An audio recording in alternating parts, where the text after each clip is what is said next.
Solve the equation, या आपको पूछ सकता है find the value of x. तो इसे सॉल्व करना है। तो अगर नहीं भी बोले एक्स का मान निकालने के लिए, फिर भी हम एक्स का मान निकालेंगे। आप ऐसे कैसे?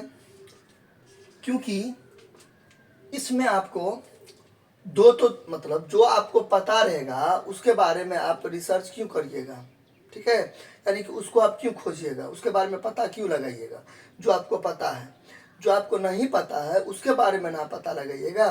तो कहने का मतलब है तो दो ही है, तो इसके बारे में क्या छानबीन करना?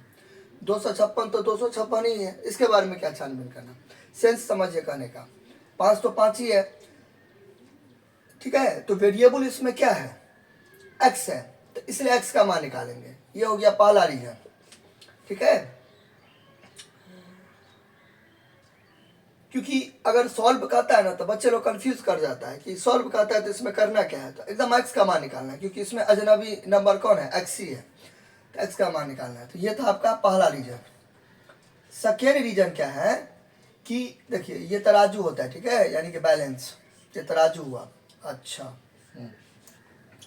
दोनों ओर का बराबर कब रहता है? जब दोनों ओर बराबर वेट रहता है। इधर मान लीजिए 7 kg है, तो इधर भी क्या रहना चाहिए? 7 kg रहना चाहिए, तब ना दोनों बराबर होगा। या सुनो, तो इस साइड आपका क्या है? ये है, ये है, इधर 256 है। तो आपको कौन डिस्टर्ब कर रहा है 256 लाने के लिए? 256 के लिए आप कहाँ पर डिस्टर्ब होइएगा? आपको यहाँ पर डिस्टर्बेंस होगी। कहाँ पे? एक्स के। एक्स के जगह पर हमको क्या पता कि क्या आएगा? तो एक्स के जगह पर कुछ मतलब मैं रखूंगा, यहाँ पे मान लीजिए मैं कुछ रखूंगा, तब ना घटाओ दे के 5 दूंगा, तब ना बराबर 256। तो फिर यहाँ पे 2, और जो आएगा मेरा एक्स का मान उसको मैं 5 में से घटाऊंगा, ठीक है? जो मेरा एक्स का मान आएगा, ठीक है, उससे मैं 5 घटाऊंगा, तो यहाँ पे रखूंगा तो 256 होगा। तो फिर उसको यहाँ पे जो आएगा उसको मैं तोड़ूंगा, तो ये 256 के बराबर हो जाएगा। बात समझे? यानी कि आपको 256 लाने के लिए इधर 256 है तो इधर भी 256 होना चाहिए। तो इधर जो 256 है इधर भी 256 होगा। तो उसके लिए आपको कौन दिक्कत दे रहा है? प्रॉब्लम खराब कर रहा है, डिस्टर्ब कर रहा है, आपको एक्स डिस्टर्ब कर रहा है, इसलिए एक्स का मान निकालेंगे। तो ये था थोड़ा सा रीजन, ठीक है? जिससे आप कंफ्यूज ना हो, केवल क्वेश्चन पर फोकस कीजिए कि एक्स का मान निकालना है, ठीक है? अच्छा, तो इस तरीके से मैंने आपको थोड़ा सा रीजन दिया। तो चलिए स्टार्ट करते हैं।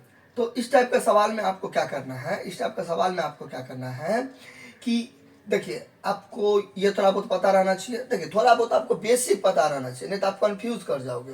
मैं बार बार हर एक वीडियो में बोलता हूँ बेसिक कंप्लीट होना चाहिए। अब इस सब सवाल करने में बच्चा थोड़ा बहुत एक्सपोनेंट का सवाल नहीं पढ़ा होगा, घात और घातांक वो नहीं पढ़ा होगा, समीकरण नहीं पढ़ा होगा, तो ये सवाल ससर वो नहीं करेगा, ठीक है? यानी कि आपको थोड़ा बहुत समीकरण आना चाहिए। समीकरण यानी कि इस टाइप का, ये है इधर 7 है तो एक्स का मान निकाल, इस टाइप का सवाल आना चाहिए। ये सवाल आपको कहाँ मिलेगा? ये तो हालांकि 9th का सवाल है, लेकिन आपको जो मतलब ये वाला 9th का सवाल है, इसमें जो यूज होगा वो यूज होगा ये सब क्लास का। यही सवाल में क्या है, कोई भी सवाल आप बनाते हो, इंटर लेवल का क्यों नहीं बनाते हो, 12th लेवल का क्यों नहीं बनाते हो, मैट्रिक के लेवल का क्यों नहीं बनाते हो, कोई भी लेवल का बनाते हो, उसमें ज़्यादातर चीज़ जो होता है ना बेसिक चीज़ होता है, बस है ना, बेसिक चीज़ ही होता है। तो बेसिक चीज़ मेन होता है। आप किसी ने 6, 7, 8, 9 का मूवी नहीं देखा, किताब को ऐसे करके छुआ भी नहीं, ठीक है, तो उसको 10th में दिक्कत होगा कि नहीं दिक्कत होगा? बहुत दिक्कत होगा, हद से ज़्यादा दिक्कत होगा, ठीक है? चीज़ें मतलब समझ में नहीं आएगी। लेकिन जो 6, 7, 8, 9 का एकदम अच्छा से पढ़ा हुआ है उसको उतना दिक्कत नहीं होगा, उसको बहुत ही कम दिक्कत होगा। तो ये होता है, ये होता है पावर 6, 7, 8, 9 का, यानी कि बेसिक पावर ये होता है। इसलिए हाँ थोड़ा बहुत पता रहना चाहिए।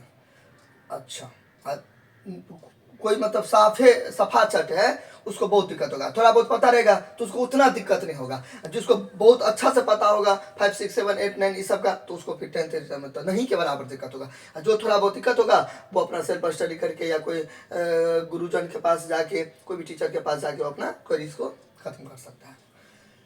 तो यहाँ पे मैंने ये दो को बेस बोलते हैं, यानी कि आधार बोलते हैं। तो ये जो है ना दो आधार होता है, ये वाला जो मैं दोबारा बोल्ड कर रहा हूँ तो ये आधार होता है। क्लियर? तो इसका पावर ये हो गया। क्लियर? अच्छा, तो रूल क्या है कि दोनों ओर का बेस अगर सेम होगा ना तो कट जाएगा। जैसे ये मैंने ऐसे लिखा, ठीक है, फिर इसको मैंने ऐसे लिखा, ठीक है, कुछ भी मैं दे देता ऐसे करके, कुछ भी दे दीजिए आप, इसका पावर ये, इसका पावर कुछ भी। तो इधर का बेस क्या है 5 है, इधर का भी बेस क्या है 5 है, तो ये दोनों दोनों कट जाएगा, ठीक है, तो यानी कि ये बराबर ये हो जाएगा, ठीक है, इस टाइप का होता है। तो मेरा कोशिश क्या रहेगा, दोनों ओर का बेस सेम करना। तो दो है इसका आधार, तो इसका भी मैं 2 में कन्वर्ट करूंगा। वो कैसे करूंगा, इस टाइप का प्राइम फैक्टराइजेशन, यानी कि अभाज्य गुणनखंड करूंगा मैं इसको। तो छोटी संख्या से करेंगे, 2 से करेंगे, ठीक है, 2 1 2, फिर यहाँ पे 28। अब ऐसे नहीं करने बैठ जाइएगा, इस टाइप का थोड़ा भारी वाला थोड़ी ना है, इजी है ना, तो थोड़ा सा ब्रेन भी लगाएगा। 9th क्लास में कैसे, वही ना अभी हम बात करें 9th क्लास में कैसे पहुंचे, थोड़ा बहुत तो पढ़े होंगे, नहीं तब आपके लिए ये वीडियो नहीं है, ठीक है। चलिए, तो 2 छक्के 12, 2 छक्के 8, क्लियर। अच्छा, फिर यहाँ पे 2 तिया 6, 2 दूना 4, फिर यहाँ पर ये 16, फिर यहाँ पे ये 8, फिर यहाँ पे ये 4, फिर यहाँ पे ये 2, ठीक है, इस टाइप का हो गया ना। प्राइम फैक्टराइजेशन इसका नाम क्यों पड़ा, क्योंकि देखिए प्राइम नंबर क्या होता है, प्राइम नंबर क्या होता है कि मान लीजिए 7 है, तो 7 या तो 1 से कटेगा या तो 7 से कटेगा। वैसी संख्या जो 1 से कटे या अपने आप से कटे, उसको बोलते हैं प्राइम नंबर। या इसको अदर वे में आप बोल सकते हो, जिसका 2 गुणनखंड हो, तो 7 का कितना गुणनखंड होगा, 1 होगा और 7 होगा, और तो नहीं होगा। तो या तो 2 गुणनखंड होगा, उसको कम से कम 2 होना चाहिए, कम से कम क्या 2 होता ही है। तो वैसी संख्या जिसका गुणनखंड केवल और केवल 2 हो, 2 से ज़्यादा नहीं होना चाहिए। वैसी संख्या जिसका गुणनखंड केवल और केवल 2 हो, 1 एंड ओनली 2 हो, तो उसको बोलते हैं प्राइम नंबर, ठीक है। या आप ऐसे भी बोल सकते हो, वैसी संख्या जो 1 से कटे अपने आप से कटे, उसको बोलते हैं प्राइम नंबर। तो ये सब देखिए क्या है, प्राइम है, प्राइम है। अब फैक्टराइजेशन नाम क्यों पड़ा, फैक्टराइजेशन इसलिए नाम पड़ा क्योंकि उसका आप टुकड़ा टुकड़ा कर दिए, यानी कि मतलब खंडित कर दिए, यानी कि उसको आप तोड़ दिए। तो प्राइम नंबर के फॉर्म में तोड़े ना, इसी को मतलब ये अच्छा खासा 256 था, ठीक है, आपने उसको पीस बना दिया, छोटा छोटा टुकड़ा में से करके आपने क्या किया, तोड़ दिया। तो ये सब हो गया प्राइम, उसको आपने तोड़ा, ठीक है। तो तोड़ने को क्या बोलते हैं, खंडित करने को क्या बोलते हैं, पीस को क्या बोलते हैं, टुकड़ा करने को क्या बोलते हैं, फैक्टर, ठीक है। तो इसीलिए इसका नाम क्या पड़ा, प्राइम फैक्टराइजेशन, ठीक है। अच्छा, तो 256 है, तो 256 को मैं ऐसे लिख सकता हूँ ना, 1 2 3 4 5 6 7 8। अच्छा, 1 2 3 4 5 6 7 8। अब याद कीजिए, गुणा में पावर जुड़ता है, ये सुनो, गुणा में पावर, गुणा में पावर, गुणा में पावर, गुणा में पावर जुड़ता है, गुणा में पावर जुड़ता है, तो 2 दे देंगे। तो 1 है, कुछ नहीं है, पावर तो 1 है, क्योंकि 2 बटा मतलब 2 का पावर 1 तो 2 ही ना हुआ, ऐसे। तो यहाँ भी एक, यहाँ भी एक छुपा हुआ है, ऐसे ऐसे ऐसे। तो कितना हो गया, गुणा में पावर जुटेगा, तो 1 2 3 4 5 6 7 8, 8 गो है, तो 8 दे देंगे। तो 256 क्या है एक्चुअली, 2 का पावर 8 है, 2 का पावर 8 यानी कि 256 एक ही हुआ। यहाँ तो कोई दिक्कत। अच्छा, ये तो हो गया, इतना आपको टाइम लेके नहीं बनाना है, ठीक है, 1 मिनट बहुत हो गया। 2 का पावर 8 दे देंगे। अब मैंने आपको क्या बताया थोड़ी देर पहले, आधार बेस सेम है, इसका बेस क्या है 2 है, इसका भी बेस क्या है 2 है, आराम से ऐसे करके आप काट दो, ठीक है, x घटे 5। अब देखिए मैंने स्टार्टिंग में आपको बताया था ना 6 का आएगा इक्वेशन समीकरण। अब देखिए अब यहाँ पे आ गया, अब यहाँ से हम नहीं भी बताएंगे तो आप लोग को हो जाना चाहिए, लेकिन अब कितना स्टूडेंट होगा जो नहीं पढ़ा होगा 6 7 में, उसके लिए हमको बताना पड़ेगा। यहाँ से इजी x का मान निकालना है।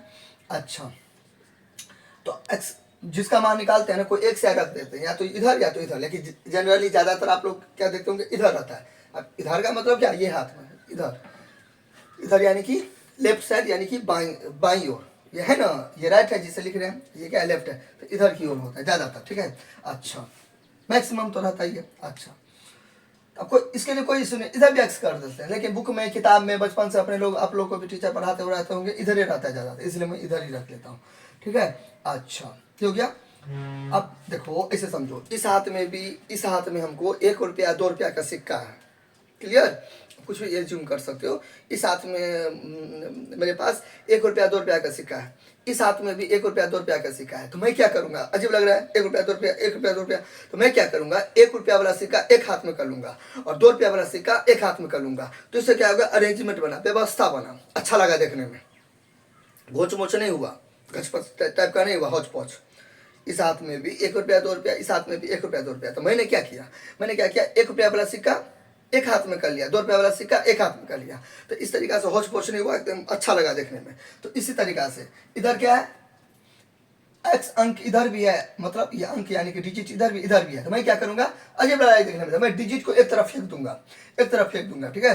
तो मैं बराबर दे दूंगा 8 है, माइनस बराबर इधर चला गया तो क्या हो गया ये प्लस। और अगर मान लीजिए यहाँ पे प्लस रहता, यहाँ पे क्या रहता प्लस रहता, बराबर इधर चला जाता तो माइनस होता। ये सब आपको आता है, ठीक है, और आना ही चाहिए। अगर नहीं आ रहा है कोई पर्सन को तो हमको बोलिएगा, तो मैं समीकरण का, इक्वेशन का, इस सब टाइप का मैं एक सीरीज लेके आ जाऊँगा। तो आप लोग हमें कमेंट सेक्शन में कमेंट कीजिएगा। जो इंटेलिजेंट स्टूडेंट होंगे उसके लिए तो एकदम वाह वाह, वेरी गुड, और स्टैंडिंग माइंड ब्लोइंग, फैंटास्टिक। लेकिन जो वीक के स्टूडेंट होंगे वो हमको कमेंट कीजिएगा, तो मैं ये वाला जो इस टाइप का सवाल सब छोटा छोटा जो होता है इक्वेशन 6 7 का, वो मैं लेके आऊँगा। अच्छा, तो x का मान निकालने के लिए x को इधर किए, बराबर से बराबर 8 है, माइनस बराबर उधर चला गया तो प्लस हो गया, प्लस रहता इधर चला जाता तो क्या होता माइनस होता।